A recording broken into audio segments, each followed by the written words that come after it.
अस्सलाम वालेकुम दोस्तों। तो आज हम बनाएंगे आरिसा पीठा, जो कि ऊपर से बहुत क्रिस्पी अंदर से सॉफ्ट होता है। तो चलिए स्टार्ट करते हैं। देखिए कितना सॉफ्ट बना है।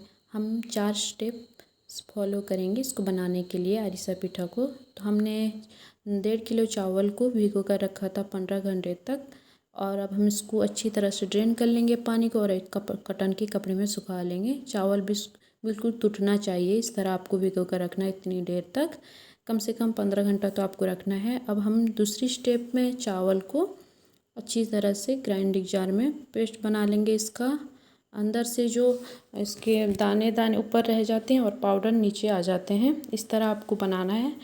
ज़्यादा अगर दाने दाने आप रखेंगे तो अच्छा नहीं बनेगा।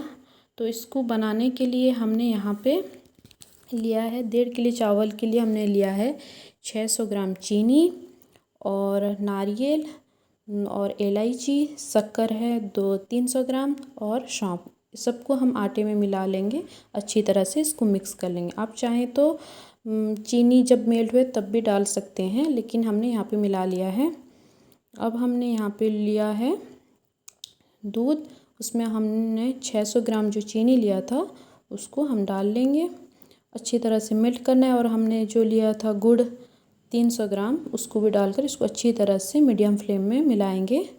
जैसे ही शुगर पूरी तरह से मेल्ट हो जाए, देखो हम चेक करते हैं, ये अब तक एक तार की नहीं बनी है, बस तार के जैसे आठे जाए हो जाए तब तक बनाना है। देखो यहाँ पे हमारे हाथों में हो आ गया है, लेकिन और थोड़ा बस इसको पकाना है। थोड़ी देर पकाने के बाद इसको ऊपर से हम ये तो 3rd स्टेप है, 4th स्टेप में हम डालेंगे इसमें आटा। आटे को डालकर याद रहे कि आपको गैस को बंद करना है। आटे को डालकर इस तरह मिक्स करना है अच्छी तरह से, थोड़ी थोड़ी डालकर इसको मिक्स करना है, एक साथ सारे आटे को नहीं डालना है, चावल के आटे को। देखो हमने मिक्स कर लिया है। इसको हम 2 घंटे तक इसको ठंडा रखेंगे। उसके बाद इसकी इस तरह गोली बनाकर ऑयल के जरिए से हम इसकी गोली बनाकर इसको अच्छी तरह से छान लेंगे।